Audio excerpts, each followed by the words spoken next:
Então, R$130 o evento de casais e vai ser top. Lucas, capítulo de número 16, a partir do verso 19. Lucas, capítulo 16 e o verso de número 19. Igreja, hoje eu quero trazer uma palavra que Deus, Ele me incomodou muito esses dias sobre essa palavra. É uma palavra de conscientização sobre vida eterna. Sobre vida eterna. É um assunto não muito pregado, não muito falado, às vezes nem por nós mesmos aqui da igreja, né? Há um tempo já que eu não falo sobre isso. Mas é interessante que é um dos poucos textos da Bíblia Sagrada que fala sobre o que acontece do outro lado. Esse texto, ele descreve bem o que acontece após a morte, gente, porque foi Jesus quem contou essa história, que a Bíblia intitula de a parábola do rico e Lázaro, mas quem colocou esse título foram as pessoas que estavam traduzindo a Bíblia e distribuindo os textos em capítulos e versículos. Então os homens que traduziram a Bíblia, eles fizeram essa separação de capítulos. Quando a Bíblia foi escrita, não tinha capítulos e nem versículos, ela era toda escrita direto. Esses caras foram distribuindo capítulos, versículos, e em cada capítulo eles colocaram um tema para poder nos ajudar a identificar as passagens da Bíblia. Aonde está a parábola do filho pródigo? Lucas 15. Onde está a parábola do rico e do Lázaro? Lucas 16. Mas quem colocou esse título foi quem estava traduzindo a Bíblia, a parábola do rico e do Lázaro, porque a momento nenhum Jesus disse que isto é uma parábola. Jesus mesmo, quando ele contou, ele não disse, ele falou, havia certo rico, ou seja, como diz o bom mineiro, é um fato venérico, né? É um fato verídico, havia um certo rico. Então ele contou uma história que possivelmente ele conhecia, porque Jesus era Deus. Então isso aqui não é uma parábola, tá, gente? Isso aqui não é uma historinha que Jesus contou, é algo que aconteceu. Então é um texto que descreve o que acontece após a morte.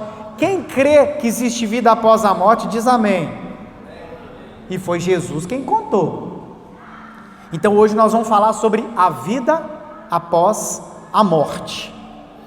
Então, aqui na minha Bíblia, essa Bíblia minha aqui é King James, o título é Jesus conta a história de rico e Lázaro. Na sua pode ser que esteja a parábola do rico e do Lázaro. A minha está, Jesus conta a história, era uma história do rico e Lázaro. Havia certo rico que se vestia de púrpura e de linho fino, e banqueteava-se todos os dias de modo santuoso.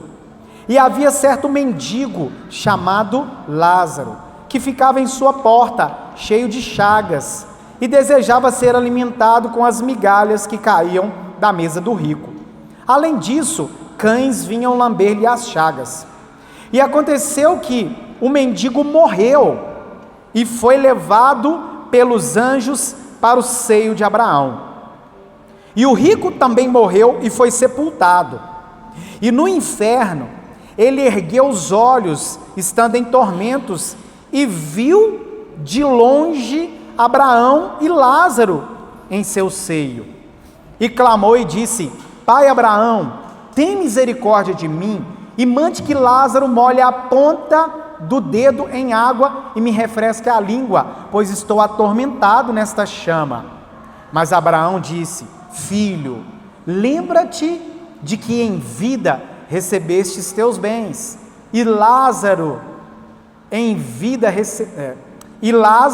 por sua vez seus males, mas agora ele está consolado e tu sendo atormentado. Além de tudo isso, entre nós e vós há um grande abismo, de modo que os que quiserem passar daqui para vós não poderiam, nem poderiam passar a nós os que estão daí e quiserem vir para cá.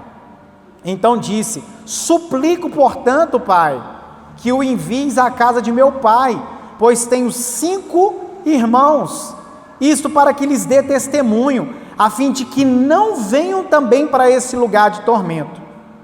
E Abraão disse-lhe: eles têm Moisés e os profetas, que o ouçam. E disse: não, pai Abraão, mas se alguém fosse dos mortos até eles. Gente, olha a cabeça dele, ele estava lá no inferno, falando assim: Abraão, pensa, se sair um morto daqui e ir lá para poder contar para eles, eles vão acreditar. Gente, eu te faço uma pergunta: se você estiver lá na sua casa, à noite, a hora de dormir, e aparecer um morto para você, o que você faz? Alguém que já morreu, que você conhece, aparece para você lá e fala assim: olha, eu preciso te contar uma coisa. A hora que ele fala olha, não vai dar tempo de falar o resto. Eu pulo a janela, eu não vou esperar. Partiu o sucesso. Ah, se alguém morto for lá, pai Abraão, eles vão acreditar. Abraão disse assim: eles não estão acreditando nem nos vivos. Eles têm os profetas, eles têm Moisés e os profetas, eles não estão acreditando neles, muito menos no morto. É o que está escrito. Porém ele disse: se não ouvem Moisés e os profetas, tampouco são persuadidos, ainda que algum dos mortos ressuscite. Gente, Pai, em nome de Jesus, quero te agradecer. Muito obrigado por esta palavra, Senhor. Eu quero que o Senhor, meu Deus, me ajude a ministrar essa palavra, me ajude a entregar tudo aquilo que o Senhor colocou no meu coração, Pai, e que a igreja, que o Senhor possa ungir os olhos da igreja com os colírios do céu, para ter visão, para ter entendimento e discernimento, Pai, para que esta palavra possa servir de reflexão, porque mais do que essa vida aqui na terra, é a eternidade no céu. Essa vida aqui é curta, passageira, momentânea, transitória, mas a vida eterna, ela não tem fim, ela é como a aliança, não tem início e não tem fim. Lá nós vamos desfrutar do paraíso, desfrutar da eternidade ao lado do Pai, ao lado de Deus. Não tem melhor e maior privilégio para nós que estamos vivendo uma vida consagrada aqui na terra. E o apóstolo Paulo disse, Pai, que os mais miseráveis de todos são aqueles que esperam em Cristo somente aqui nesta terra, Pai. Por isso nós não esperamos somente aqui, mais do que aqui, nós esperamos que um dia o Senhor vai nos levar para morar na eternidade, desfrutar de um lugar lindo e maravilhoso, em nome de Jesus, amém.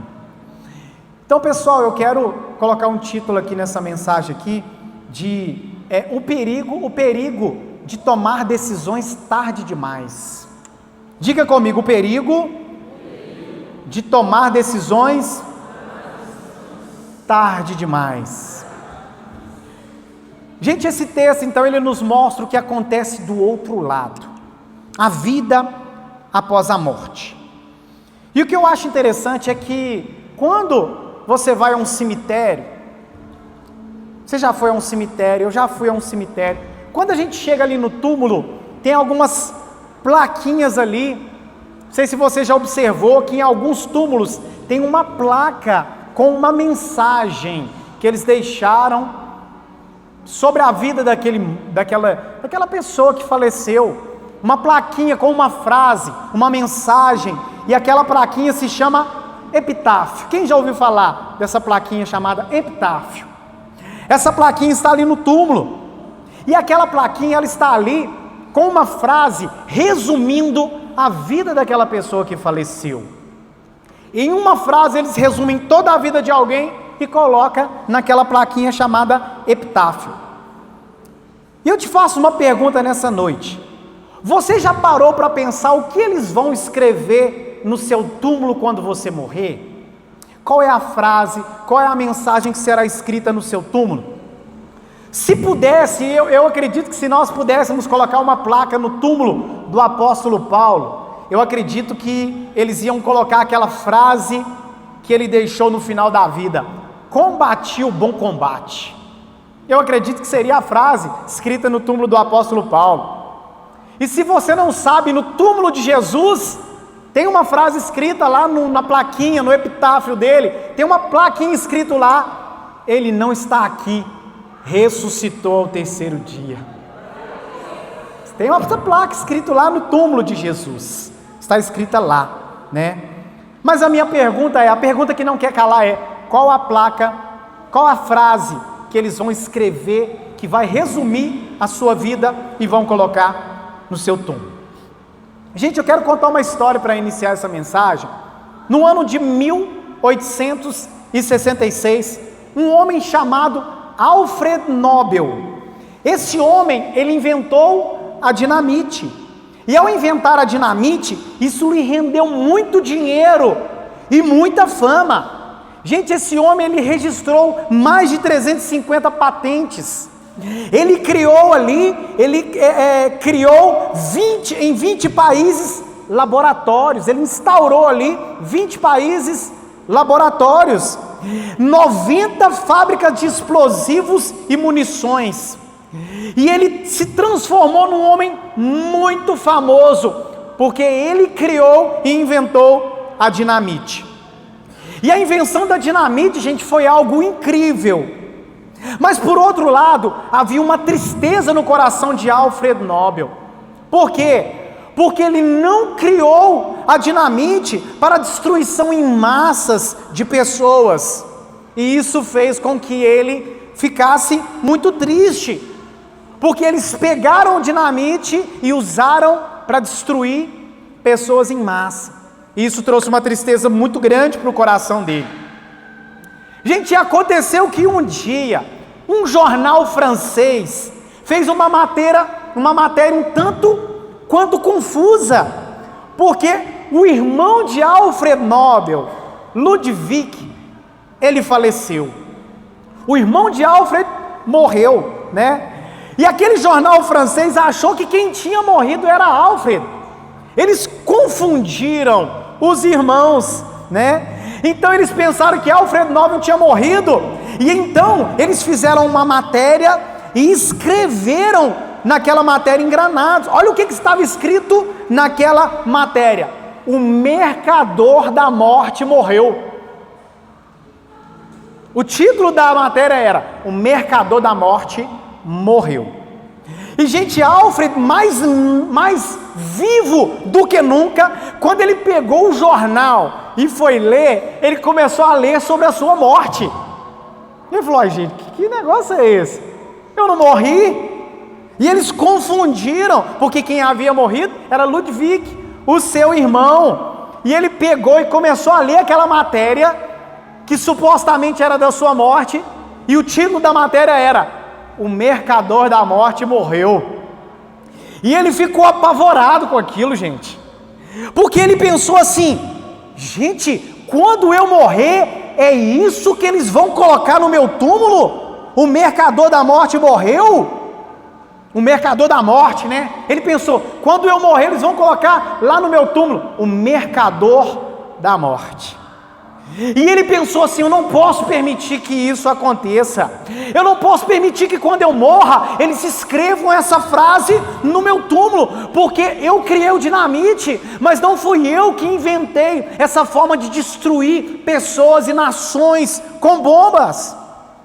Então aquele homem, gente, ele tomou uma decisão após aquela notícia que ele viu no jornal, após aquela confusão que eles fizeram no jornal. Ele tomou uma decisão de premiar as pessoas que no futuro servissem ao bem da humanidade.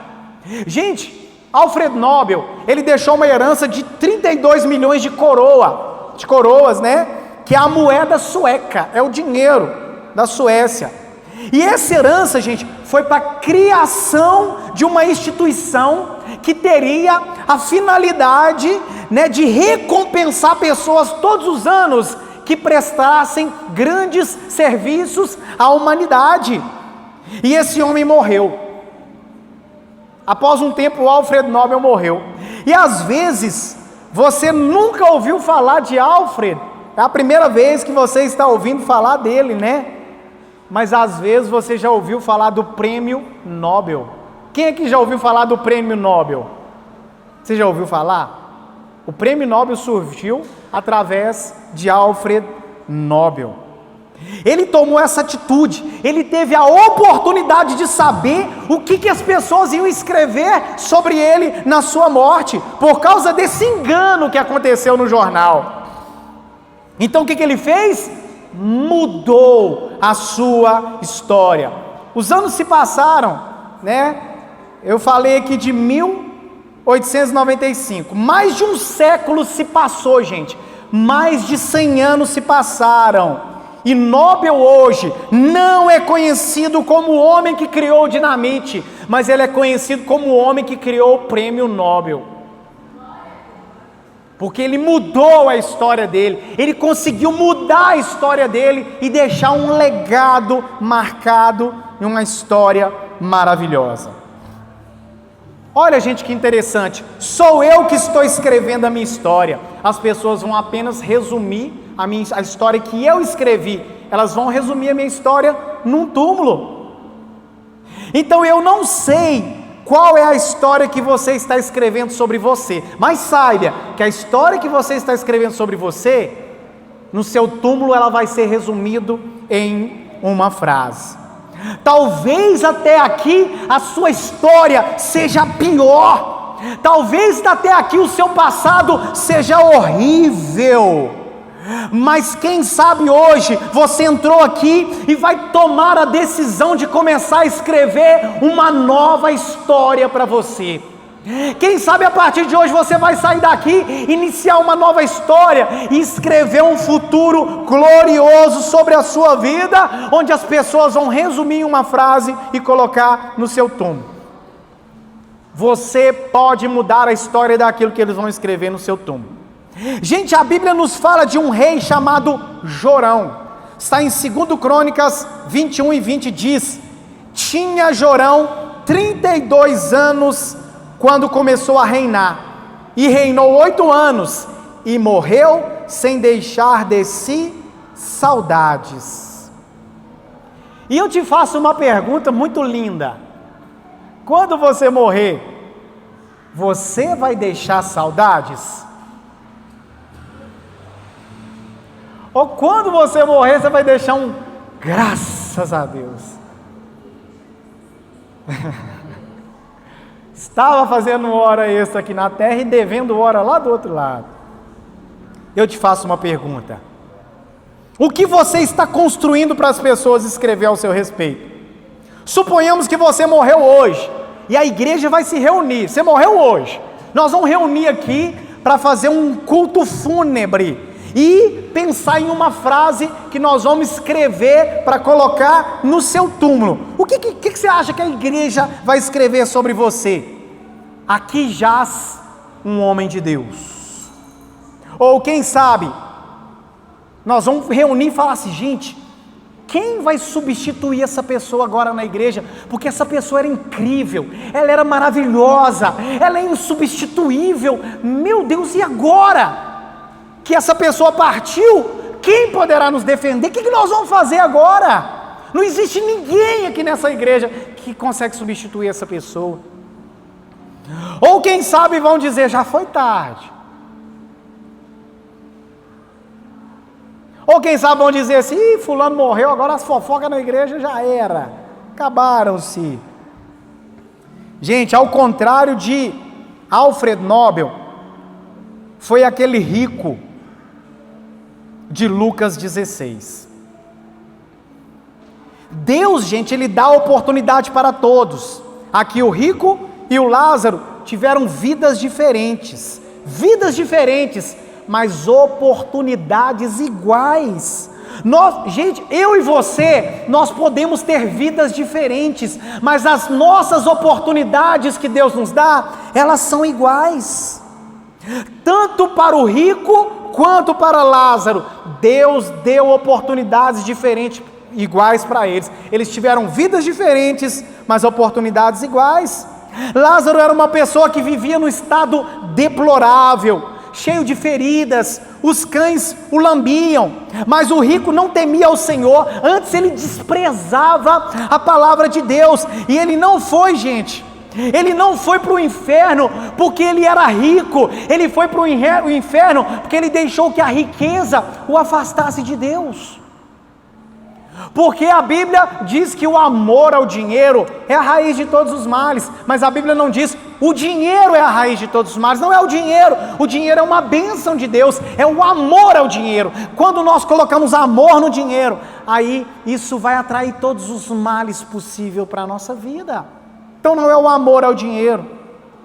Então, gente, o rico Alfred Nobel, ele conseguiu entender que ele ia morrer, ia deixar um legado e escrever uma frase no seu túmulo, e ele conseguiu mudar essa história.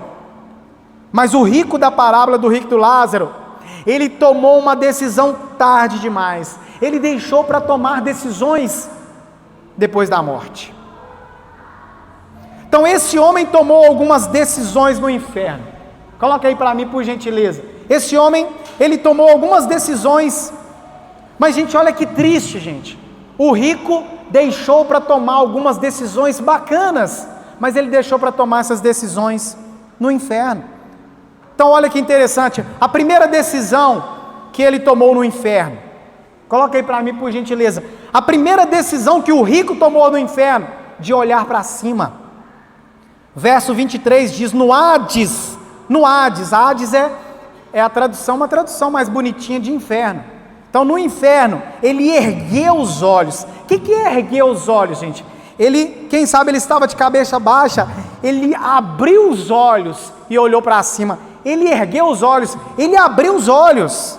Mas olha que triste, gente, ele abriu os olhos tarde demais. Ele ergueu os olhos tarde demais, gente. Ele ergueu os olhos tarde demais. E que pena que muitos de nós, às vezes, abrimos os olhos tarde demais. E essa é uma palavra de conscientização para o meu coração e para o seu coração. Será que nós vamos ter que abrir os olhos tarde demais depois de perder a família? Será que nós vamos ter que abrir os olhos tarde demais depois de perder o emprego? Será que nós vamos ter que abrir os olhos tarde demais depois de perder a presença de Deus? É bem provável que assim como eu, você também, em algum momento da sua vida, deve ter aberto os olhos tarde demais. Mas eu tenho uma notícia maravilhosa para você. Você está vivo, você está na presença de Deus, você está na casa do Senhor, e hoje é o momento de você abrir os olhos e tomar uma decisão diferente, escrever uma nova história para a sua vida. Porque enquanto o seu coração estiver batendo, ainda há esperança para você. Enquanto o meu coração estiver batendo, ainda há esperança, porque Deus é um Deus de segunda oportunidade. Deus é um Deus de segunda chance. E a Bíblia diz, a glória da segunda casa será maior do que a glória da primeira casa. Então esse culto é um chamado para você. É um chamado para a segunda chance, para a segunda oportunidade, para eu e você abrirmos os olhos e começar a escrever uma nova história a partir de hoje. Porque esse rico tomou várias decisões tarde demais. Para ele não tem mais jeito. Não tem como, gente. Não tem como. E a minha pergunta é, onde, porque ele abriu os olhos, ele ergueu os olhos, a minha pergunta é, onde você está fixando os olhos? Onde você está colocando os seus olhos? Lamentações 3:51 diz, o meu olho move a minha alma. Repita comigo, o meu olho move a minha alma. Olha aqui, aquilo que você colocar os olhos, aonde você focar os seus olhos, a sua alma vai ser atraída para lá. E a minha pergunta é, onde você tem colocado o seu olhar? Porque onde você coloca o seu olhar, a sua alma é atraída para lá. Se você coloca o seu olhar na palavra de Deus, a sua alma é atraída pela palavra. Se você coloca os seus olhos em Deus, a sua alma é atraída para Deus, para o Senhor. Então coloque os seus olhos em Deus, em Jesus, na palavra. Coloque os seus olhos em pessoas, em homens e mulheres de Deus que te inspiram, que te motivam, que te aconselham, que te ajudam, que te impulsionam, te jogam para cima. Você tem um amigo que te joga para cima, que te anima, que quando você vai buscar um conselho, ele diz para você assim: vai dar certo, não desista, Deus te chamou, Deus te escolheu, Deus te ama, Ele é o seu Pai. Você precisa de ter amigos assim. Eu tenho amigos assim, que quando eu não estou bem eu ligo para eles, e eles falam assim: Said, você tem uma promessa, olha para Jesus, olha para Deus, olha para as promessas, porque o melhor de Deus para a sua vida está por vir. Olha para essa pessoa mais bonita que está do seu lado e fala assim para ela assim, ó: o melhor de Deus para a sua vida está por vir. Diga para ela assim: os melhores dias da sua vida ainda estão por vir. Eu sou profeta de Deus aqui nessa noite. Eu estou dizendo para você que os melhores dias da sua vida ainda está por vir. Não, pastor, não tem mais jeito. Não, pastor, está acabado. Você morreu? Porque o Deus que eu sirvo, Ele é capaz de mudar a vida de qualquer um. O Deus que eu conheço, Ele muda a vida de qualquer pessoa. Ele mudou a minha, Ele pode mudar a sua. Então tire os olhos dos defeitos das pessoas e coloque os olhos nas qualidades. Tire os olhos do seu passado e coloque os olhos no seu futuro. Deus te trouxe aqui porque Ele não quer que você abra os olhos no inferno. Ele quer que você abra os olhos hoje, porque Ele tem promessas liberadas sobre a sua vida. Então, primeira decisão que esse rico tomou tarde demais no inferno, de abrir os olhos. Segunda decisão que ele tomou no inferno. Segunda decisão que o rico tomou no inferno, de orar. Gente, vocês acreditam que o danado do homem foi querer orar lá no inferno? Então, sério? Sério? Gente, o inferno é lugar de orar? Não é lugar de orar não, ué. É lugar de pegar fogo. Não é lugar de orar. Olha aí, Lucas 16:24. E clamando diz, o que é clamar? Orar. Ele clamou, ele orou no inferno, mas ele deixou para orar tarde demais. Gente, esse homem teve a oportunidade de orar a vida inteira, ele deixou para orar no inferno. Eu te faço uma oportunidade, te faço uma pergunta: você está orando todos os dias? Não deixe para orar tarde demais. Eu oro todos os dias. Todos os dias que eu acordo, eu dobro os meus joelhos e eu vou falar com o Papai do céu. Eu faço discipulado com muitas pessoas aqui, e eu e a pastora fizemos discipulado com o Marcelo e com a Tati, uns 3 meses atrás, né, Marcelo? Eu fiz com o Marcelo e a pastora fez com a Tati. E sempre quando a gente tocava no assunto de oração, o Marcelo falava: pastor, todos os dias eu acordo, a primeira coisa que eu faço é dobrar os meus joelhos, orar e ler a palavra de Deus. Eu não abro mão disso, pastor. Ele diz para mim: eu não abro mão disso, pastor. Os meus filhos, quando eles acordam assim, meio sonso, porque vocês sabem que o homem é sonso, né? Eles é meio sonso, assim, igual o pai, e acorda, e já vai, e já quer ligar a televisão. Opa, desliga a televisão agora, me dá o celular aí agora, senta aqui. Eu coloco os dois sentados e falo assim: peraí, quem que te deu esse celular aí? Papai do céu. Quem que te deu a televisão? Papai do céu. Quem que te deu saúde? Papai do céu. Quem que te deu esse dia maravilhoso? Papai do céu. Então, quem que é a primeira pessoa que você tem que falar no dia e agradecer pelo dia e pedir para Ele abençoar o seu dia? Papai do céu. Então, nunca mais vocês fazem isso. Acordar e pegar celular, o celular é mais importante do que Jesus? Acordar e ligar a televisão, porque quem dá televisão, quem dá celular, quem dá tudo isso é o Papai do céu. E se Ele quiser tirar, Ele tira tudo. E eles acordam, hoje eles acordaram, escovaram os dentes, foram lá, beberam água, foi lá pegar a Bíblia e ler a Bíblia sozinho, dobraram os joelhos dois e oraram sozinho. Eu estou imprimindo esses princípios no coração deles, para eles não precisarem de orar tarde demais. Esse homem deixou para orar tarde demais. Tarde demais. E eu te faço, meu irmão, como está a sua vida de oração? Eu vou te fazer uma pergunta aqui agora. Quantos aqui já andaram de carro pelo menos uma vez na vida? Deixa eu ver. 1, 2, 10. Bacana, gente. 10, tem 10 pessoas. Então, os 10 que levantou a mão, vocês vão entender o que eu estou falando aqui, né? Então é bem provável que se você já andou de carro, também você já viu uma peça lá no carro que se chama volante. Quem já viu? Volante. Você já viu? Sim, os 10 também já viram. Volante é uma peça que tem no carro. E quem aqui já viu uma peça no carro também chamada step? Quem já viu? Isso aí já vai só diminuindo agora. Step ou strap? Hã? Strap? Strap é para estrepar o carro, né, gente? É step, né? Você sabe o que é step? É o pneu reserva, né?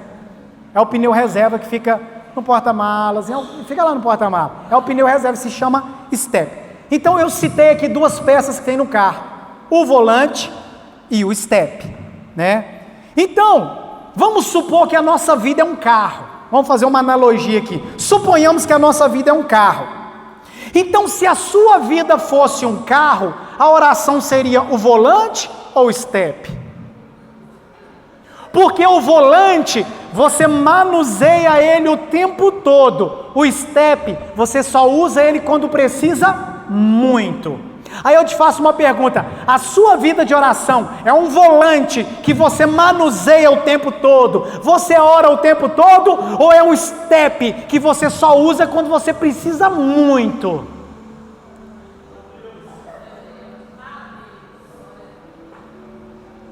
Porque se é um volante, você manuseia ele o tempo todo. Porque o apóstolo Paulo diz assim, ó: orai sem cessar. O que é? Pastor, mas tem jeito de orar o tempo todo? Não tem. Eu falo de uma oração chamada orações relâmpagos. São pequenas orações. Você está no trânsito, alguém te fecha, seu sangue de Jesus tem poder. Satanás, eu te repreendo. E você está andando e de repente vem um pensamento mal na sua mente, você está repreendido. Eu não aceito esse pensamento na minha mente, porque eu tenho a mente de Cristo. Esse pensamento não vem de mim. E de repente você está em casa, vem uma pessoa na sua mente, você fala assim: Deus, eu não sei porque que essa pessoa veio na minha mente, mas se ela veio, porque você quer que eu ore por ela. Pai, eu quero abençoar essa pessoa em nome de Jesus. Isso é orar sem cessar. A pastora essa semana estava em casa e de repente veio uma pessoa na mente dela muito forte. Ela dobrou o joelho e começou a interceder por essa pessoa, orar. Quando ela terminou, ela falou assim: fulana, Deus me trouxe você à mente e pediu para me orar por você. Está acontecendo alguma coisa? Pastora de Deus, você não acredita, tem 3 dias que a minha filha está evacuando sangue e eu desesperado agora, eu corri para o hospital com ela e a senhora manda essa mensagem que está orando para mim. Gente, quando alguém traz uma pessoa na sua mente, não é para você falar mal dela não, é para você orar, porque Deus está te mostrando, essa pessoa está precisando das suas orações. Então, se a sua vida é um carro, o volante é a oração. Porque se a sua vida se a sua vida é um carro e a sua vida de oração é um step, você só vai orar quando você precisa muito?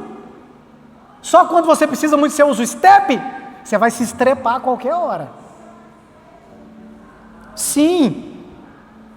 Então, gente, esse homem deixou para orar no inferno, aquele homem deixou para orar tarde demais. Isaías 55:6: buscai ao Senhor enquanto se pode achar, invocai-o enquanto Ele está perto. Deus está aqui, Ele está tão perto. Invoca Ele, ora, clame, peça, porque Ele vai te ouvir, Ele quer te ouvir. Sabe qual é a oração que não é ouvida? A única oração que não é ouvida é a oração que não é feita. A única oração que Deus não ouve é aquela que você não faz. Essa Deus não ouve. Ore, sabe o que é orar? É lançar palavras no seu futuro. E você sabia que todas as palavras que saem da sua boca, você vai encontrar com elas um dia? Você sabia disso? Todas as palavras que você libera hoje, amanhã você vai encontrar com elas. Então cuidado com as palavras que saem da sua boca hoje, que amanhã você pode encontrar com elas. Se é palavra de maldição você solta hoje, daqui a pouco você acha elas. Se é palavras de bênçãos, quando você abençoa, você ora, você intercede, você é grato, você vai profetizando coisa boa, pode esperar que daqui a pouco você vai encontrar com essas palavras boas ali na frente.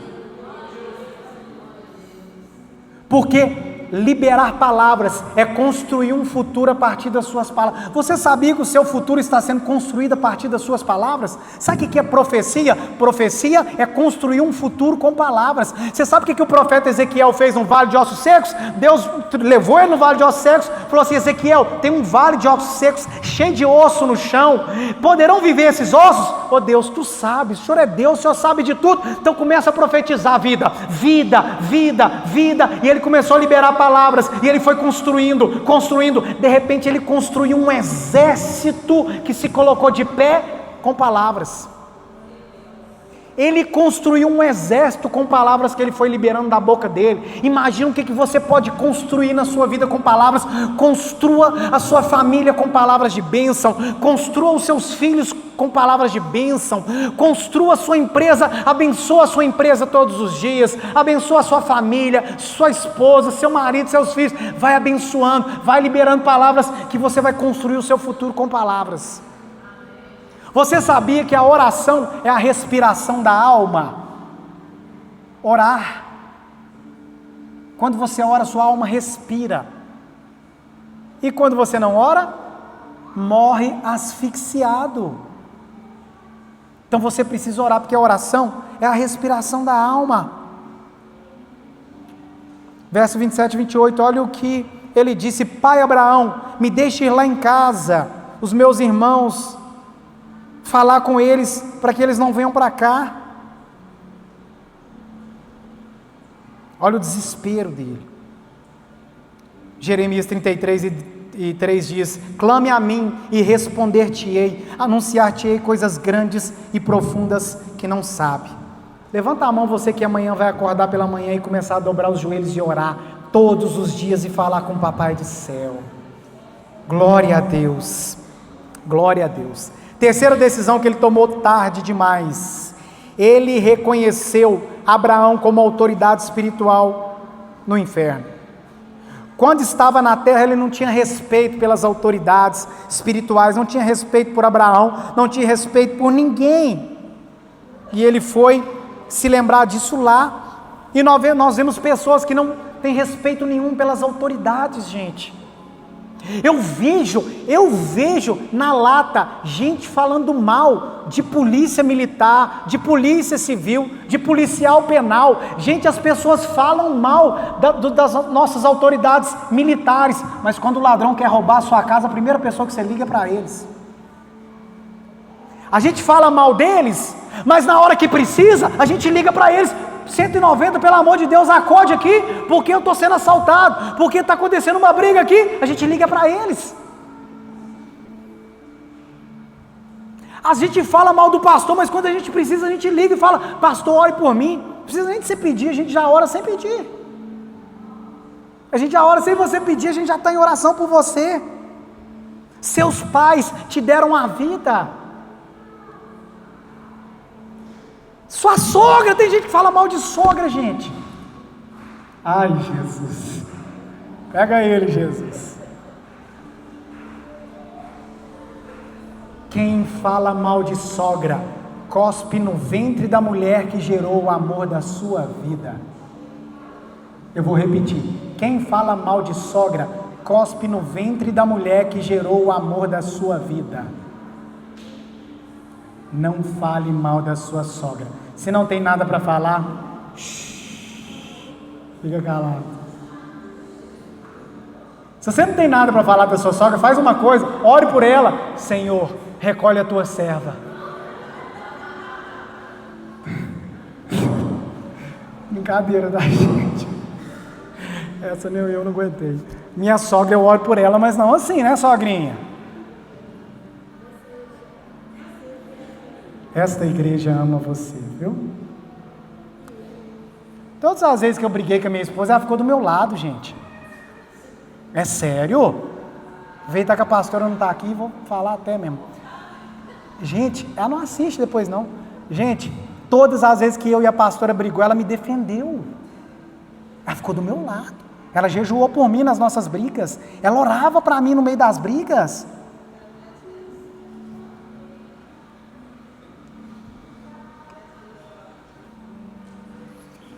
Honre as suas autoridades. Honre seu pai e sua mãe. Honre seu sogro e sua sogra. Honre sua professora, o seu professor. Honre seus pastores, seu gerente. Honre seu patrão. Honre a pessoa que é uma autoridade na sua vida.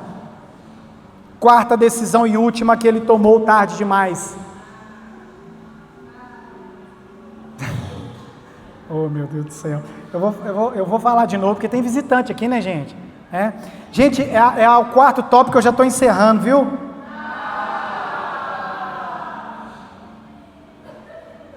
Eu não sei se tem esse versículo, os falsos não entrarão no reino de Deus. Acho que devia ter. Está lá em Acrescentares, capítulo 1 e versículo 5. Quarta decisão, que ele tomou tarde demais. Ele pediu água, verso 24.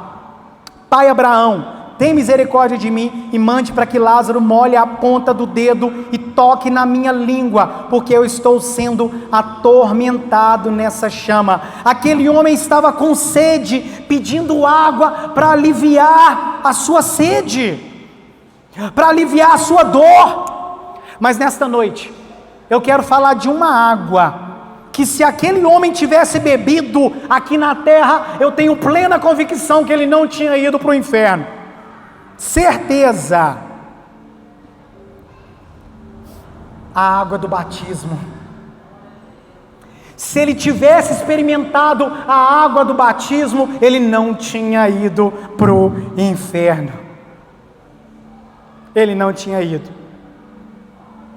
Talvez essa tenha sido a água que ele clamou lá no inferno. Marcos 16:16 diz: quem crê e for batizado será salvo, quem não crê já está condenado.